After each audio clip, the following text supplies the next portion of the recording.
रिश्ते चाहे सगे हों या सौतेले, अगर निभाने की चाहत हो तो इंसान खुशी खुशी हर रिश्ता निभा सकता है।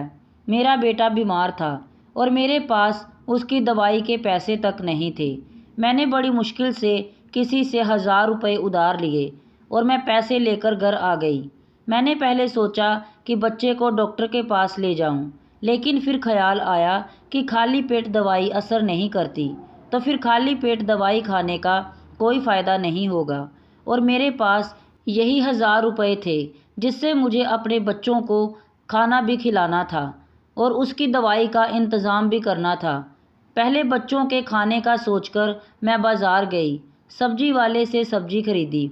डरते डरते मैंने उन पैसों में से 500 रुपये का नोट उसे दिया कि ना जाने कितनी महंगी सब्जी होगी, लेकिन उस सब्जी वाले ने मुझे 470 रुपये वापस कर दिए। घर आकर मैंने पैसे गिने तो मुझे लगा कि उससे गलती हो गई है, क्योंकि उसके पास बहुत भीड़ थी। मेरे दिल ने कहा कि वह बहुत गरीब आदमी है, वापस जाकर उसे पैसे दे दूं। लेकिन दिमाग ने कहा शायद ये भगवान की तरफ से मदद है, पहले जाकर बच्चे की दवाई ले आती हूँ। मैं खुशी खुशी अपने बच्चे को डॉक्टर के पास लेकर गई और दवाई लेकर आ गई। बच्चों को खाना खिलाकर सुलाने के बाद मैं उस सब्जी वाले के बारे में सोचने लगी कि शायद बाद में उसे अपनी गलती का एहसास हुआ होगा तो वह कितना पछताया होगा। मेरे पास कुछ पैसे बच गए थे। मैंने दिल में सोच लिया कि सुबह ही जाकर उसे बाकी पैसे दे दूंगी और अगर कम पड़े तो उसे बता दूंगी कि मैं बाद में दे दूंगी। यकीनन वह मान जाएगा। लेकिन मुझे क्या मालूम था कि उस सब्जी वाले की गलती नहीं थी, बल्कि शायद मेरी गलती थी। मेरा रिश्ता एक गरीब परिवार से था। मेरे पापा शराबी थे और मेरी माँ लोगों के घरों में काम करती थी। मेरे पापा मेरे बड़ी बहन को जुए में हार गए थे, जिससे हम दोनों बहनें एक दूसरे से जुदा हो गई। मैंने बड़ी कोशिश की कि मैं अपने पापा की बुरी नज़र से बच सकूं, लेकिन होनी को कौन टाल सकता है। जब मैं 16 साल की हुई तो मुझे भी मेरे पापा जुए में हार गए और फिर मेरी भी शादी अपने पापा जैसे ही एक शख्स के साथ हो गई।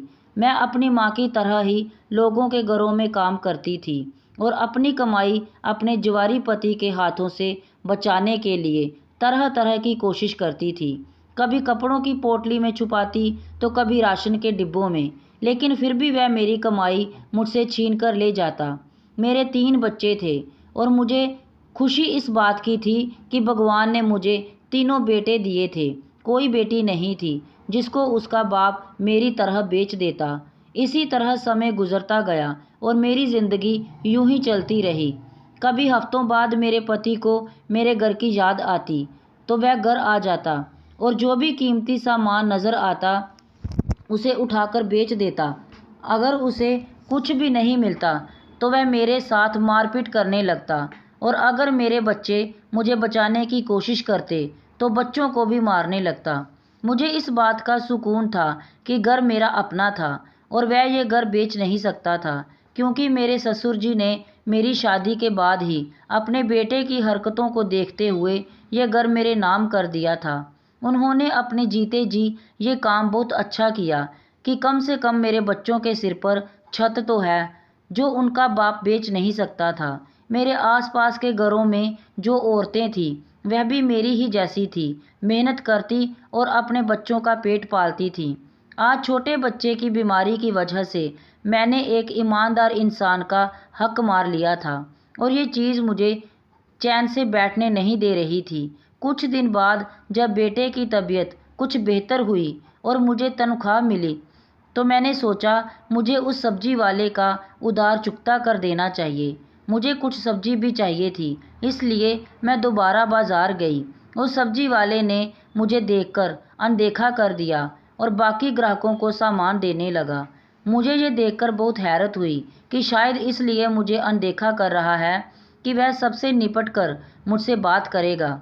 मुझे तो उसके पिछले पैसे भी देने थे और मैं पैसे देने की वजह से ही सब्जी वाले के पास आई थी, इसलिए मैं चुपचाप खड़ी रही। सबके जाने के बाद वह मेरी तरफ देखकर बोला, क्या चाहिए? मैंने बताया कि आपने पिछली बार मुझे ज़्यादा पैसे वापस कर दिए थे लेकिन उसने मेरी बात अनसुनी कर दी और पूछा कि अभी क्या चाहिए। मैंने काफ़ी सब्जियां उसे बता दी और वह तोलने लगा। सब्जियां तोलने के बाद मैंने उससे पूछा कि कितने पैसे हुए, तो वह मेरे चेहरे की तरफ देखने लग गया और जो उसने मुझसे कहा उसे सुनकर मुझे झटका लगा कि उसने मुझसे सिर्फ 30 रुपये मांगे थे।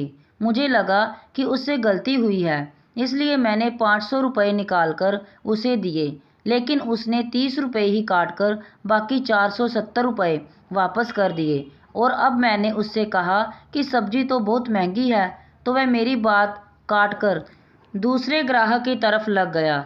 मैं हैरान होकर घर वापस आ गई और फिर ये रोज़ का सिलसिला हो गया।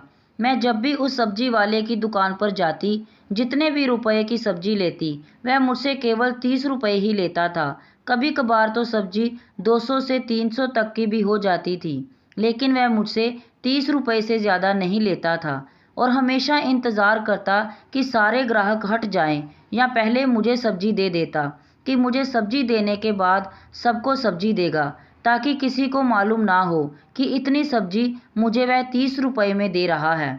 शुरू शुरू में तो मुझे ये बात बहुत अजीब लगती थी, लेकिन सब्जी के पैसों की बचत से मेरा घर बहुत ही अच्छे से चल रहा था। तो मैंने भी हमेशा सब्जी लेने के लिए उसी की दुकान पर जाना शुरू कर दिया। कम से कम 3 महीने हो चुके थे। मैं रोज़ाना सब्जी लेने जाती या हफ्ते में एक बार जाती। जब भी जाती वह मुझसे 30 रुपये ही लेता था और अच्छी वाली सब्जी निकाल कर देता था। मैंने अपने आसपास मौजूद किसी को भी इसके बारे में नहीं बताया था, क्योंकि वह किसी को भी ये सब्जी कम पैसों में नहीं देता था और मैं कोशिश करती कि हर बार इसके पास ना जाऊं। लेकिन उसके सब्जी के बचे हुए पैसों से मैंने अपनी बहुत सी ज़रूरतें पूरी करना शुरू कर दी थी और मैंने अपने एक बेटे को सरकारी स्कूल में भी पढ़ने के लिए डाल दिया था। इसलिए मुझे इससे ही सब्जी लेनी पड़ती, क्योंकि किसी और दुकान से लेने में मुझे सारे पैसे देने पड़ते, जो कि मैं नहीं दे सकती थी। मैं हमेशा ये सोचकर जाती कि इससे ज़रूर पूछूंगी कि 30 रुपये का क्या मामला है और वह मुझे ये सब्जी इतने पैसों में क्यों देता है। लेकिन इसके लिए ज़रूरी था कि उसकी दुकान पर कोई ग्राहक ना हो। लेकिन जब भी मैं जाती उसकी दुकान पर ग्राहक होते, कभी मेरे सब्जी खरीदने के दौरान आ जाते तो कभी पहले से मौजूद होते थे। मुझे इससे बात करने का मौका नहीं मिलता था। इस सारे मामले में उसका कोई गलत मकसद तो होता तो मैं औरत थी, मुझे अंदाज़ा हो जाता उसकी नीयत का। लेकिन उसका ऐसा कोई इरादा नहीं था, क्योंकि वह मुझे नज़र उठाकर भी नहीं देखता था, बल्कि वह किसी औरत को नज़र भरकर भी नहीं देखता था और ये बात उसकी शराफत को बयान करती थी। सवाल ये था कि अगर वह मेरी गरीबी की वजह से तरस खाकर मेरी मदद करना चाहता है, तो ऐसे तो बहुत लोग थे जिनको मदद की ज़रूरत थी और लोग तो ऐसे भी थे जो 2-3 दिन तक भूखे रहते थे। उन लोगों की मदद क्यों नहीं करता था, मेरी मदद क्यों करता है? ये बात मुझे सोचने पर मजबूर करती थी और मेरे हर सवाल का सिर्फ सब्जी वाले के पास ही जवाब था। लेकिन मुझे उससे बात करने का मौका नहीं मिल रहा था। एक दिन जिस घर में मैं काम करती थी, वहाँ पर कोई बहुत बड़ी दावत थी। मालकिन ने मुझे कहा कि मैं जाकर बाज़ार से सब्जी ले आऊँ। मेरे कदम खुद ब खुद उस दुकान की तरफ बढ़ने लगे।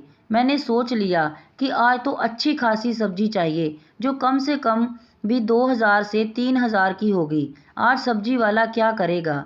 जब मैं सारी सब्जी लेने लगी तो मुझे उसके चेहरे पर हैरत नज़र आई, लेकिन उसने फिर खामोशी से सब्जी तोलना शुरू कर दिया और जब पैसों की बारी आई तो मैंने उसके हाथ में 5000 रुपये दे दिए, जो मुझे मालकिन ने दिए थे। लेकिन हमेशा की तरह जब उसने इन 5000 में से 30 रुपये काट कर बाकी मुझे वापस करने लगा, तो मैंने उससे कहा कि मैं ये सब्जी अपनी मालकिन के लिए लेकर जा रही हूँ। उसके चेहरे पर मुस्कुराहट आ गई और उसने सारी सब्जी के पैसे काटकर 2000 रुपये मुझे वापस कर दिए। इस बार मुझे यकीन हो गया कि वह सिर्फ मुझे ही सब्जी कम पैसों में देता है। उसकी दुकान पर और भी ग्राहक मौजूद थे, इसलिए मैं आराम से सवाल ना कर सकी। उस दिन तो मैं सारा दिन दावत में लगी रही और उससे अगले 2 दिनों तक मुझे टाइम ना मिला कि मैं सब्जी वाले की दुकान तक जाऊं। कुछ दिनों के बाद जब मैं उसकी दुकान पर गई तो उसके साथ एक लड़का भी मौजूद था और वह वहां पर काम कर रहा था।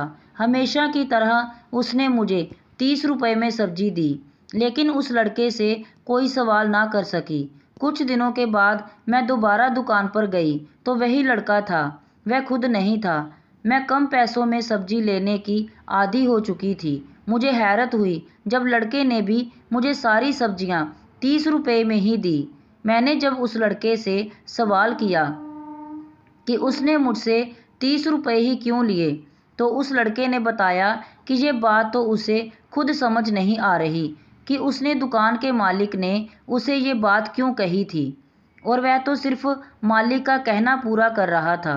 दुकान के मालिक ने उससे कहा था कि मैं जब भी यहाँ आऊँ, किसी भी समय कोई भी चीज़ लूँ तो 30 रुपए ही लेना। आज भी सब्जी की कीमत 300 रुपये थी, लेकिन उसने मुझसे 30 रुपये ही लिए। मैंने उससे पूछा कि तुम्हारा मालिक कब आएगा, तो इस पर उसने कोई जवाब नहीं दिया। अब तो मैं और भी ज़्यादा हैरत में पड़ गई और मुझे अपने सवालों के जवाब चाहिए थे। अब तो मुझे ये बात नामुमकिन सी लगने लगी, क्योंकि अब अक्सर दुकान पर वह लड़का हुआ करता था और वह सब्जी वाला खुद नहीं होता था। सब्जी तो मुझे वैसे ही मिल रही थी और अच्छी ही मिल रही थी, लेकिन मुझे मेरे सवालों के जवाब नहीं मिल रहे थे।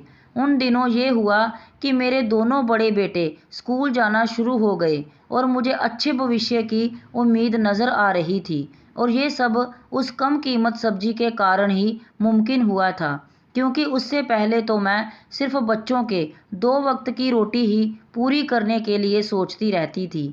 लेकिन जब मेरे पास बचत के पैसे आना शुरू हुए तो मैंने उनकी पढ़ाई के लिए भी सोचना शुरू कर दिया। अब मुझे कुछ उम्मीद नज़र आ रही थी कि मेरे बच्चे पढ़ लिख कर किसी मुकाम पर पहुंच जाएंगे और शायद मेरी जिल्लत भरी ज़िंदगी ख़त्म हो जाएगी।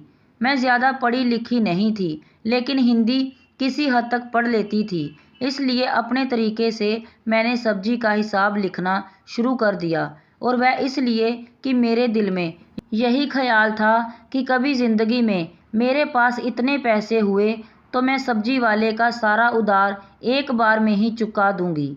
सब्जी वाले का ये राज मैंने अपने बच्चों को भी नहीं बताया था, क्योंकि बच्चे बात करते हुए अगर अपने दोस्तों से कह देते तो मेरे लिए मुश्किलें खड़ी हो जाती, क्योंकि सबसे पहले बात मेरे किरदार पर आ जाती और मैं गरीब ज़रूर थी लेकिन ईमानदार थी। लेकिन ये बात तो कोई ना समझता और सब मुझसे सवाल करने लगते कि वह इतने कम पैसों में सब्जी तुम्हें क्यों देता था। इस मामले को लगभग 8 महीने हो चुके थे और अभी तक मैं उस आदमी से सवाल नहीं कर सकी थी। और आखिरकार एक दिन मुझे मौका मिल गया। मैं शाम को देर से काम पर से आ रही थी, इसलिए सब्जी लेने देर से गई। उस वक्त दुकान पर सब्जी वाला खुद था, दूसरा लड़का आज नहीं था और कोई ग्राहक भी नहीं था। मैंने उसी समय उससे सवाल कर लिया कि तुम ये सब्जी 30 रुपए में ही क्यों देते हो और इसकी वजह क्या है कि तुम मेरी इस तरह से मदद करते हो। तो उसने मुझसे कहा कि मुझे सिर्फ ये बताओ कि क्या इस वजह से तुम्हारी किसी तरह की मदद हो सकती है। तो मैंने बताया कि मैंने अपने बच्चों का स्कूल में एडमिशन करवा दिया है और घर की बहुत ही छोटी मोटी चीज़ें मैंने ले ली हैं जो पति की नज़र से बचाकर रखी हैं। उसने कहा कि मैं यही चाहता था कि तुम्हारी मदद हो जाए। आज तक मैंने तुम्हारी तरफ गलत नज़र से नहीं देखा था और ये बात तुम भी जानती हो। मेरा मकसद सिर्फ तुम्हारी मदद करना था, लेकिन मेरा सवाल तो वहीं का वहीं था कि अगर वह मदद करना चाहता था तो यहाँ पर तो बहुत से लोग हैं जिनको मदद की ज़रूरत है, क्योंकि जिस जगह पर उसकी दुकान है उसके पास हम गरीब लोग ही रहते थे। वहाँ तो सभी गरीब थे, तो वह मेरी ही मदद क्यों करता है। जब मैंने ये सवाल उससे किया तो वह घबरा गया। उसने मुझसे कहा कि आपके सवाल का जवाब तो मेरे पास है, लेकिन मैं देना नहीं चाहता। मैंने जब उससे जिद की कि वह मेरे सवाल का जवाब दे, नहीं तो मैं उससे सब्जी नहीं लिया करूँगी, तो वह और भी ज़्यादा परेशान हो गया। उसने मुझसे वादा किया कि वह मुझे मेरे हर सवाल का जवाब देगा, लेकिन वह सब्जी हमेशा इसी दुकान से ही लेगी। मैंने उससे वादा कर लिया तो उसने कहा कि कल शाम के बाद में उसके घर आ जाऊं। वह मुझे मेरे हर सवाल का जवाब देगा, लेकिन मैं उसके घर नहीं जाना चाहती थी। उसने जल्दी जल्दी मुझे अपने घर का पता बताया और मैं उसके घर आने से इनकार करने ही वाली थी कि वह मुझे मेरे सारे सवालों का जवाब इधर ही दे दे। लेकिन उस वक्त दुकान पर एक और आदमी आ गया और मुझे खामोश होना पड़ा। मैंने उस समय वह सब्जियां उठाई और घर आ गई, लेकिन अब मेरी सारी रात इसी फिक्र में गुजरी कि आखिर उसने मुझे घर क्यों बुलाया है, और वह भी शाम के बाद।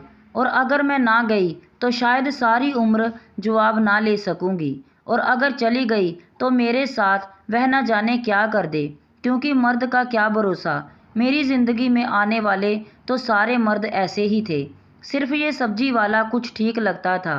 लेकिन इसने मुझे अकेले अपने घर क्यों बुलाया था? सारी रात सोचने के बाद मैंने फैसला किया कि मुझे एक बार तो जाना ही चाहिए, और ना ही मैं इतनी कमज़ोर हूँ कि अगर मेरे साथ कुछ गलत करने की कोशिश करेगा तो मैं खुद को बचा ना सकूं। अब मुझे बेसब्री से शाम का इंतज़ार था। मैं जल्दी काम से वापस आ गई और छोटे बेटे को अपने दोनों बेटों के पास छोड़कर और उनको समझाकर आई कि घर से बाहर मत जाना, मैं थोड़ी देर में आ जाऊंगी, एक ज़रूरी काम से जा रही हूँ। मैंने अपने कुर्ते के अंदर एक छोटी छड़ी छुपाई और घर की तरफ चल दी। और छड़ी मैंने इसलिए रखी कि मुसीबत में काम आ सके। जैसे जैसे मेरे कदम उसके घर की तरफ बढ़ रहे थे, वैसे वैसे मेरी धड़कनें भी बढ़ रही थीं। उसके घर के दरवाजे पर पहुंचकर एक बार तो दिल ने कहा कि पलट जाऊं, जो जैसे चल रहा है वैसे चलने दूं।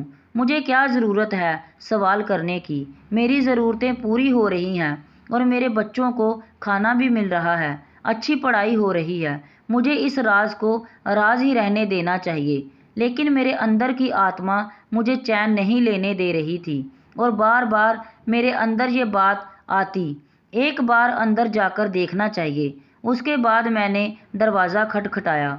दरवाज़ा खटखटाने के बाद मेरा दिल और तेज़ धड़कने लगा और मुझे यहाँ आने का फ़ैसला गलत लगने लगा। उससे पहले कि मैं यहाँ से पलट जाती, दरवाज़ा खुल गया और मुझे दरवाजे पर सब्जी वाले की सूरत नज़र आई। मुझे दरवाजे पर खड़ा देखकर उसके चेहरे पर मुस्कुराहट आने लगी और उसने मुझे अंदर आने के लिए कहा। अब जब यहाँ तक आ ही गई थी तो मुझे आगे भी हिम्मत करनी थी। मैंने डरते डरते घर के अंदर कदम रखा और बाजू के अंदर छुपी हुई छड़ी पर अपनी पकड़ बना ली। जब मैंने अंदर कदम बढ़ाए तो अंदर आते ही उसने तुरंत लाइट जला दी और रोशनी होते ही जिस चीज़ पर मेरी नज़र पड़ी, मैं तो चौंक गई। मुझे यूं लगा कि जैसे मेरे कमरे की छत मेरे सिर पर आ गई हो। जब मेरे पति के हाथों मुझे मेरे माता पिता ने बेचा था, उसके बाद से मेरा अपने माता पिता से कोई संबंध नहीं था। मुझे नहीं पता था कि मेरी बहन या माता पिता किस हाल में हैं, और मैंने तो समझ लिया था कि वह मेरे लिए मर चुके हैं।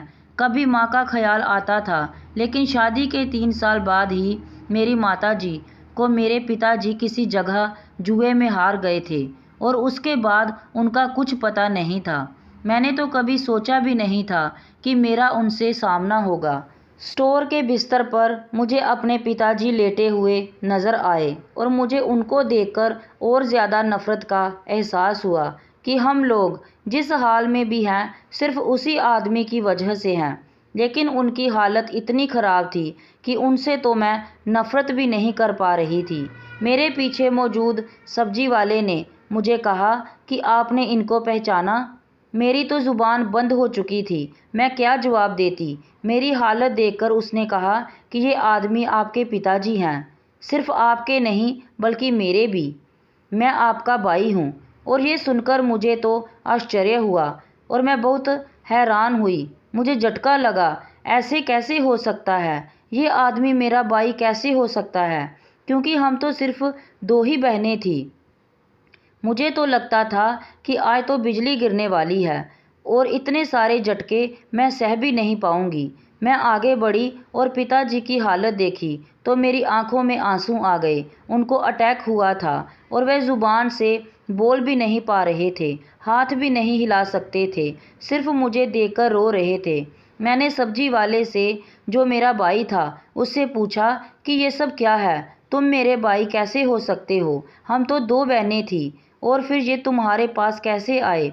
उसने मुझे बताया कि मेरे विवाह के 1 वर्ष बाद ही मेरी माता जी को ये एक जुए में हार गए थे।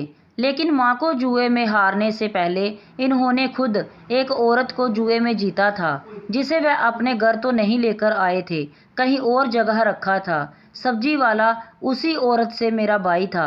उसको जन्म देते हुए वह औरत मर गई। मेरी माँ ने उसकी परवरिश की और अच्छे बुरे की समझ दी है।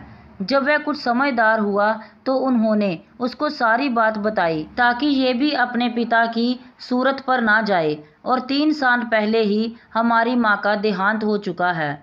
और जब ये कुछ बड़ा हुआ तो उसने अपनी बहन की जानकारी लेने की कोशिश की। पता चला कि वह तो शादी के बाद ही बच्चे को जन्म देते हुए मर गई थी, और उसके साथ उसका बच्चा भी मर गया था। अब इस दुनिया में उसके सिर्फ 2 ही रिश्तेदार थे, एक बहन और एक पिता। उसने हम दोनों के बारे में जानकारी हासिल करने की कोशिश की, और उसके साथ ही पढ़ाई ना करने की वजह से वह कोई नौकरी भी ना कर सका, इसलिए सब्जी का ठेला लगाना शुरू कर दिया। वह मेहनत से काम करता था। एक दिन उसको पिताजी मिले। जिस हालत में मिले थे उसे उन पर तरस आ गया और वह उन्हें अपने घर ले आया। और अब पिता की खिदमत के लिए ही उसने दुकान पर लड़का रखा हुआ था। पिताजी से बोला भी नहीं जा सकता था और ना ही कुछ खा सकते थे। मेरे बारे में जानकर उन्हें बहुत दुख हुआ, इसलिए अपने हिसाब से मेरी पूरी मदद करने की कोशिश की थी। और वह 30 रुपये भी इसलिए लेते थे कि मेरी खुददारी को चोट ना पहुँचे। वह मुझे फ्री में सब्जी देता तो शायद मैं अगले दिन उसकी दुकान पर ना जाती, क्योंकि शुरू में मैं सोचती थी कि वह गलती से उसे ज़्यादा पैसे वापस कर रहा है। लेकिन जब उन पैसों से मेरे घर की ज़रूरत पूरी होना शुरू हुई तो मैं खुद ही उसकी दुकान की तरफ जाने लगी। ये गरीब भाई की अपनी गरीब बहन के लिए मदद की कोशिश थी।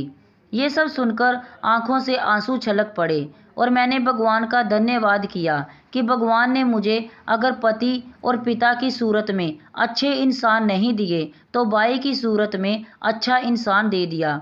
मैं दिल ही दिल में सोच रही थी कि मैं अपने तीनों बेटों को सही रास्ते पर चलाऊंगी, पढ़ाई के साथ साथ उनकी परवरिश भी अच्छी करूंगी। इससे पहले मैंने उनकी परवरिश पर ज़्यादा ध्यान नहीं दिया था, और उसके साथ ही मैंने खुले दिल से अपने पिता को माफ़ कर दिया, क्योंकि उसने जो हमारे साथ किया था उसकी सज़ा उसे मिल चुकी थी और नर्क में भगवान उसे हिसाब लेगा। और अपनी माँ की तरफ से उस आदमी को माफ़ कर दिया और अपने भाई से वादा किया कि मैं आती जाती रहूँगी। जब मेरे पति के बारे में मेरे भाई ने बताया कि उसको बड़ी मुश्किल से कुछ लोगों के ज़रिए उसने शराब छोड़ने वाले विभाग में एडमिट करा दिया है और वे जल्दी एक अच्छे इंसान की सूरत में आपके सामने आ जाएंगे, तो मुझे लफ्ज़ ही नहीं मिल रहे थे जिनके ज़रिए मैं अपने भाई का धन्यवाद करती। वह मेरी माँ का बेटा भी नहीं था, लेकिन सिर्फ माँ की परवरिश का हक अदा करने के लिए अपनी तरफ से मेरी पूरी मदद करने की कोशिश कर रहा था। सच कहते हैं, सब परवरिश का असर होता है। उसकी रगों में खून तो मेरे पिता का था, लेकिन परवरिश मेरी माँ की थी, जो कि खून पर भारी पड़ गई। दोस्तों, आपको ये कहानी कैसी लगी कमेंट बॉक्स में ज़रूर बताएं। कहानी को लाइक शेयर और अगर चैनल पर नए हैं तो सब्सक्राइब करना ना भूलें। धन्यवाद।